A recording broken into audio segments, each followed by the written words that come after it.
This is a mountain of crushed steel and rusted-out cars, a landscape most would consider a final destination for metal that has outlived its usefulness. But across Pakistan, industrial and construction projects are expanding at a pace that requires a constant, massive influx of raw structural metal to keep the cranes moving. For a developing economy, the cost of importing virgin steel or building new mining infrastructure from scratch is a massive financial burden. To bridge this gap, an informal network of scrap dealers has stepped in, creating a domestic supply chain that generates millions of rupees by harvesting what others have thrown away.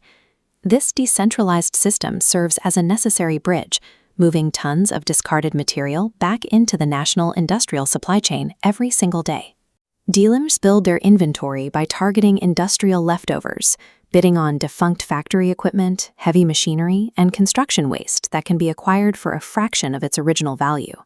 Because the raw material is discarded, the barrier to entry is low, allowing small-scale collectors to start a business with very little upfront capital.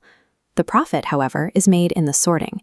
Massive hubs like Misri Shah in Lahore or Shershah in Karachi act as the primary processors for this raw material. These bins show the business model in action. By manually separating mixed debris into pure streams of iron, copper, and aluminum, dealers can command significantly higher market prices for their inventory. The yard owners create wealth by taking a chaotic pile of waste and organizing it into a standardized, saleable commodity. As these yards grow, they move from local collectors to primary suppliers for the country's largest steel mills. But scaling up brings exposure to global markets. This diagram shows how the value of the metal sitting in a local Pakistani yard is tied directly to the fluctuations of international steel pricing indexes. Local dealers also face rising transport costs for hauling heavy loads across the country, while competing with dozens of other yards for the same mill contracts. These overlapping costs squeeze profit margins. Dealers have to maintain a constant, high-volume turnover just to stay ahead of the overhead.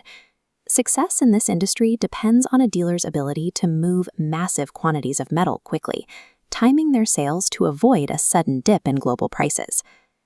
Once the scrap is sorted and sold, it moves to heavy industrial plants for its final transformation. In these furnaces, the old metal is melted down at extreme temperatures, burning away years of rust and debris to leave behind pure, liquid steel.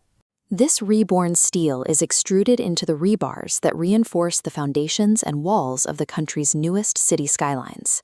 While the motivation is purely economic, this cycle functions as a massive, self-sustaining recycling program. Every ton of recycled steel saves the equivalent weight in natural ore from being mined and requires significantly less energy to process than producing virgin metal from the ground. This informal sector has effectively built a national conservation effort that requires no government oversight to remain profitable and efficient. Today, millions of rupees continue to circulate through this network of independent yards and industrial suppliers. It is a reminder that a broken machine or a rusted car frame can still hold significant value if the logistics exist to reclaim it. The scrap trade shows that national growth can be sustained by repurposing the materials we have already used, rather than relying solely on new resources. Pakistan's scrap business proves that with enough logistical effort, yesterday's waste becomes the raw material for tomorrow's infrastructure.